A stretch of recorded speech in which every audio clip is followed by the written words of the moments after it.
Thank you very much. I'm kind of an interloper here. I'm not a psychiatrist. I'm not even really a cultural psychiatrist, although maybe I'm becoming one. I'm an ethnographer. I'm an ethnographer of the Western Himalayas. To show you that I'm not an interloper, I wanted to prove it, first of all, by not using a PowerPoint. And secondly, by using the blackboard instead. But you stole my thunder. It might be confusing because it says William on my card, but most people call me Bo, and that's another story. So I've been going to the Western Himalayas for over 30 years, and a lot of my ethnographic work is based in the same village. One of my last projects was working on ritual healing in that village. This project lasted for about 10 years. And my database, again, because I'm not a psychiatrist or a public health person, my database consists of not of statistics or of quantitative studies, but of my own observations. But there's a lot of them because I worked over a very large number of case studies for roughly 10 years. And this tradition, this healing tradition, was centered on the Dalits, the so-called untouchables of India. And I lived with them. I spoke their language. I'd never used a translator, so I had very close contact with them for about 10 years. What were they being healed of, these low-caste people?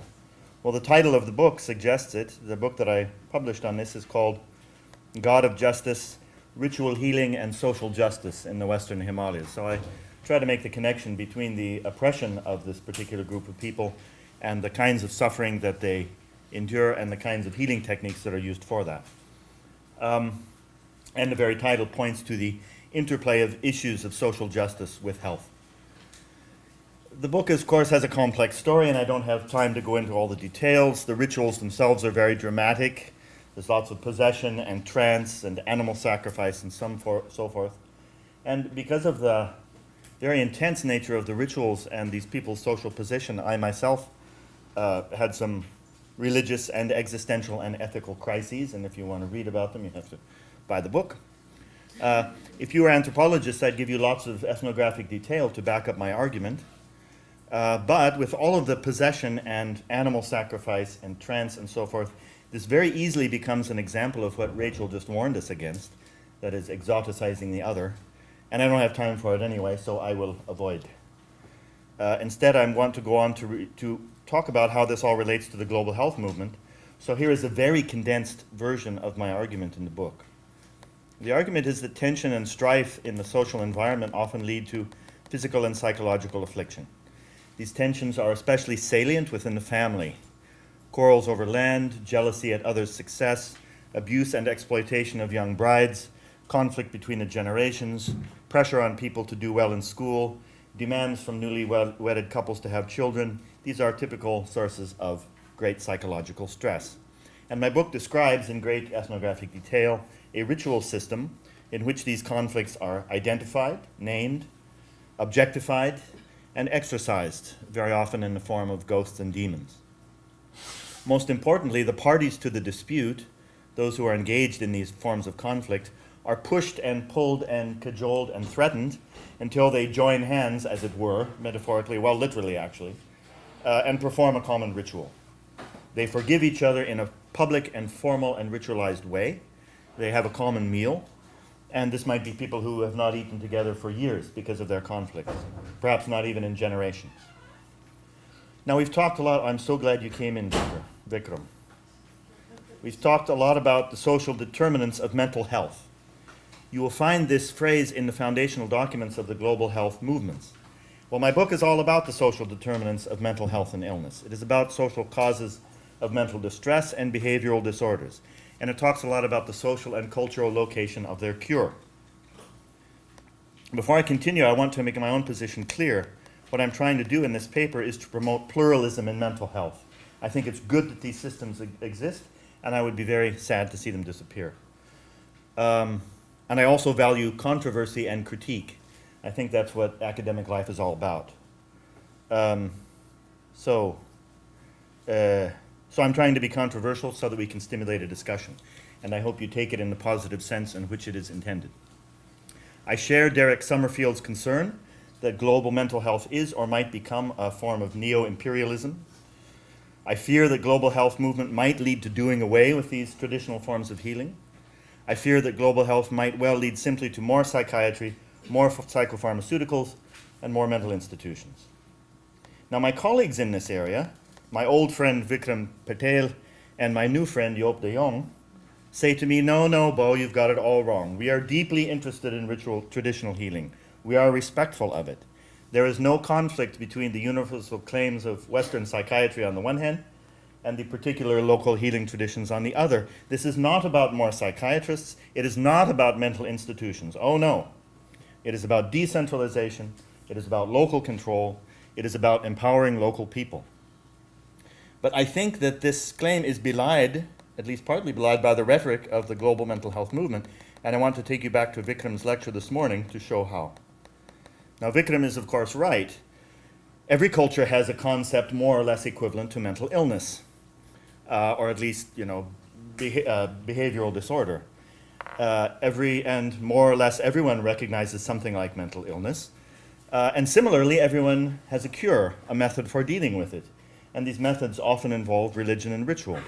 They involve ritualized ways of putting people back in touch with their families, their ancestors, their natural environments, and so forth.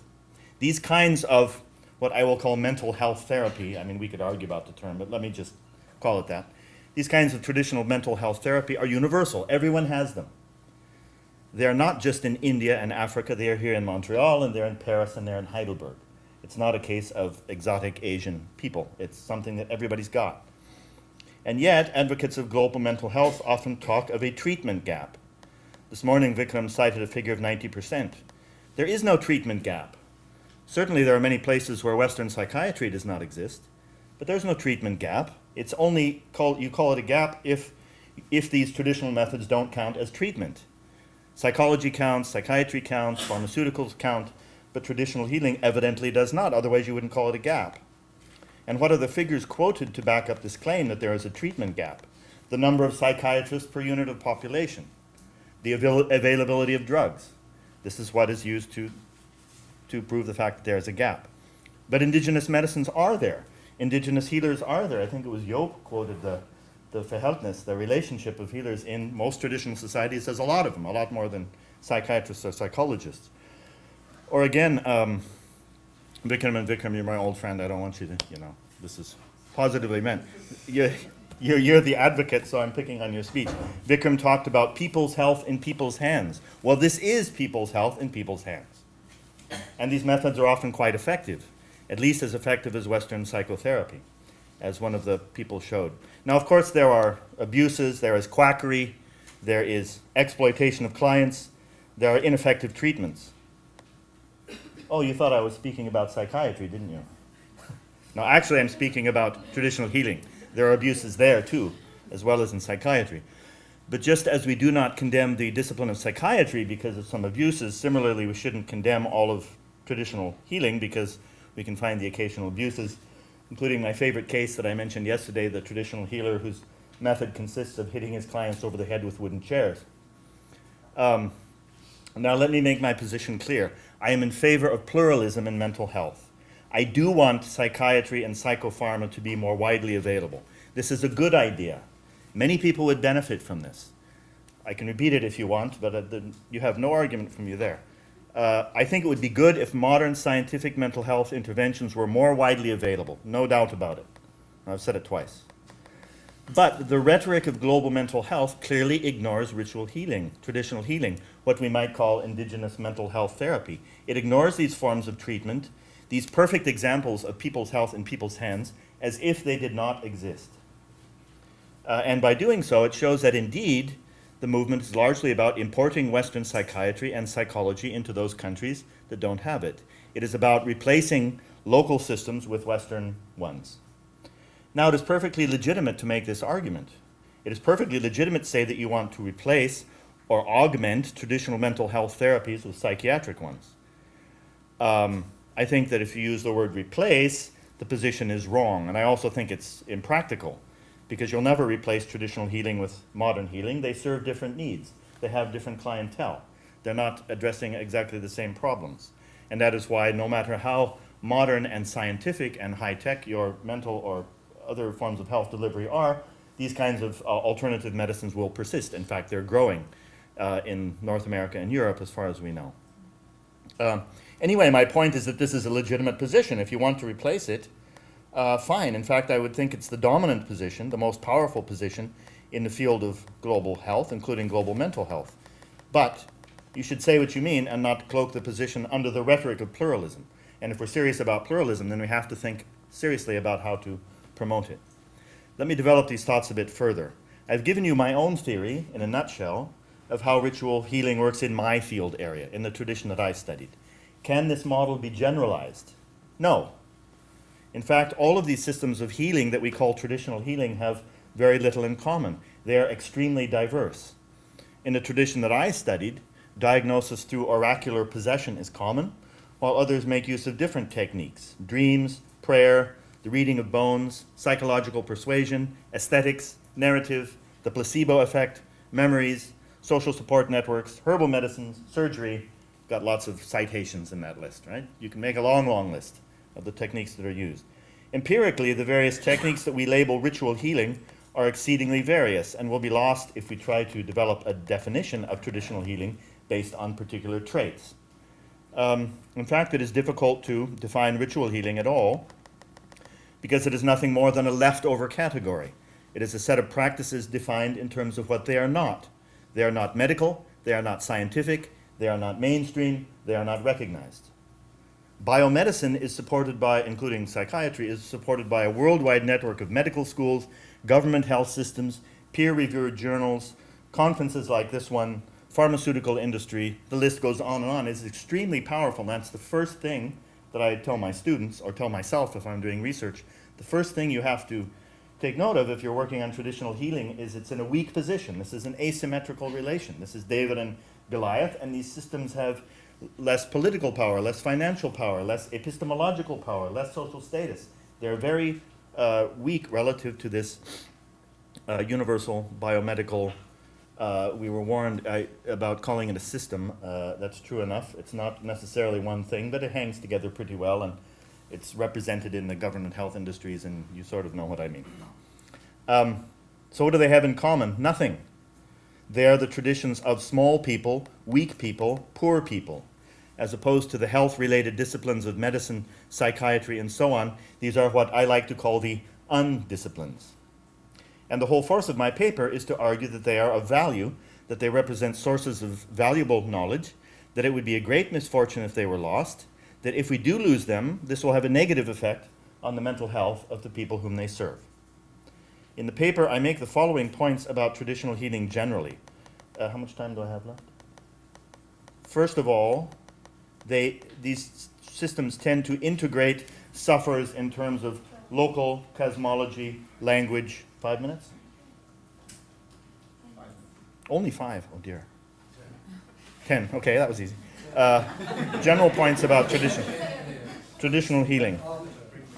First of all, they integrate sufferers in terms of local cosmology, language, religion, and so forth. So you're being integrated into entire cosmology. It's not just your brain or your mind or your psyche that's being worked on, but your kin relationships and your relationships in the community, to your ancestors, and so on and so forth. We all know this. Secondly, what I think is a very important point, in many areas the object of therapy is not an individual, it is a larger unit, typically a family. This is true of Indian medicine generally. When people go to the hospital, they don't go alone, they go with their families. When a patient is in a hospital, he or she is rarely left alone. To be left alone in a hospital is a kind of nightmare. I can use that for India, it's all right. So the unit of therapy is a family unit. It's not an individual. I think this is very important. And thirdly, there is quite a bit of evidence suggesting that they are often efficacious. Now, this is a contentious point. There are a lot of studies that support this position. Fernando listed some of them today. I have a few others. But the fact is, we do not have what biomedical people would regard as good evidence for the efficaciousness of these systems. Why not? Well, you might say, because they don't work. But in fact, the studies haven't been done. It's really difficult to say one way or another with scientific certainty. Why haven't the studies been done? It's the asymmetry. Who cares? I mean, I care, we care in this room, but we're a tiny little minority, and again, it's the David and Goliath problem. Pharmaceutical companies don't much care. They're not going to fund these studies. The dominant system is uninterested. It assumes that they are ineffective. Funding isn't available. A gold standard experiment of clinical trials is going to be difficult or impossible to conduct in the field, and so on and so forth. It's an interesting thing to discuss, but I want to move on to the core of the paper. What I did in the paper was to ask the question, all right, grant me for the moment, even if you're skeptical, if you grant me the idea that these systems might sometimes be effective, then should we integrate ritual healers into the health system? Should we try to make use of them? I've already talked about structural blindness. I've already talked about the fact that these people are invisible to the health authorities. They do not appear in the statistics. They are ignored in the founding documents that we've heard today. So there's a kind of structural blindness. They are not seen. They are invisible to the health authorities. There's lots of examples of this, but I need to race ahead. Even though they're everywhere, the authorities don't see them. But if ritual healing sometimes works, and if this has to do with the fact that it is holistic, that it addresses the whole person, then why not incorporate it into the health system? Should we not employ ritual healers to work with medical professionals, like psychiatrists? Shouldn't we have them treat the disorders for which their techniques are appropriate? Should we not recruit them to help disseminate important public health information, train them to refer patients with particular problems to the appropriate biomedical practitioners? The answer in my paper is no, we shouldn't. Why not? Don't misunderstand me. I think it would be a great thing if it was possible. But given the way that public health works, given the way that medical systems work, I think it would backfire. And I think it would be counterproductive for 4 reasons. First of all, the individualism of psychiatry is incompatible with these family-centered notions of personhood. Again, this is a long discussion. Notions of personhood vary from culture to culture. Lawrence gave his grid, is a very useful grid about different kinds of personhood found around the world. If medical anthropology teaches us anything, it is this idea that notion of the person varies. The psychiatry is focused on the individual. Of course, there are exceptions to this. You can talk about systemic therapy and sorts of things, but the mainstream is focused on individual development, on individual clients, on individual psyches. And if you introduce this kind of model of the person in India, not only is it less likely to work, it might be toxic. And there's some evidence that it is. Secondly, second reason is the social distance between public health workers and ritual healers. Typical ritual healer is illiterate, uneducated, barefoot, probably rather poor, low caste, a tribal person. And one of us might really be interested in this, in him or in her, and want to talk to them and make friends with them and find out what they know. But you have to think about a sort of typical public health worker in the village, somebody who's been co-opted into the system. He's not going to respect that traditional healer. He's going to regard him as ignorant, superstitious, backward, uneducated, low class, low caste, tribal, all of these pejorative terms, and that's the way that those people, I think, are going to be treated in the most variety of cases. You're not going to get the mutual respect that this co-optation would require. Third reason, ritual therapies cannot be incorporated into any modern health system. Ritual, the concept of ritual has an unusual relationship to the modern scientific episteme. Foucault defined this episteme as the conditions of possibility for what counts as scientific. In my view, ritual is precisely the negation of this episteme.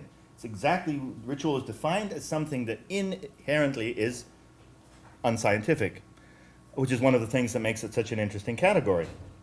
Rituals do not correspond to our ideas of scientific rationality or efficacy, and in general, they cannot be incorporated into a modern healthcare system. And if you tried to incorporate them into the system as a health bureaucrat, you would be abrogating your duty. And finally, a similar point for systematization or regulation.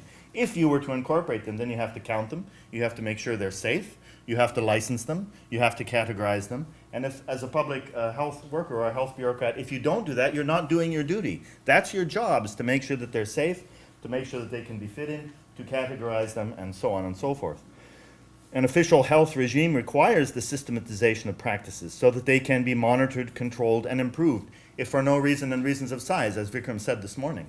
You can't have these kind of idealistic solutions. You're talking about the most efficient system for the widest number of people, and you have to make categories and fit them in. Otherwise, you cannot administer the system. As a bureaucrat, In the Ministry of Health, you must do that. There is no other way. You will be derelict in your duty if you do not.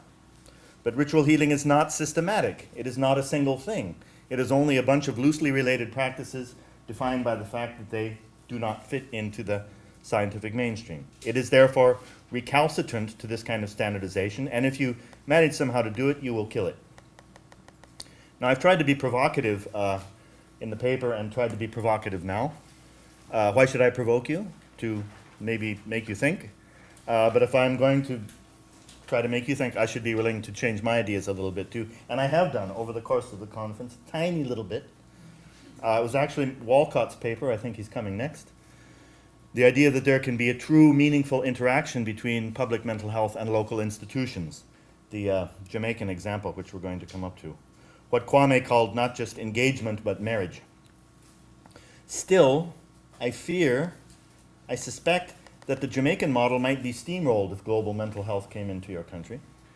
If I could be persuaded that small local systems could indeed survive under the proposed regime, then I would be happy to modify my critique. Thank you.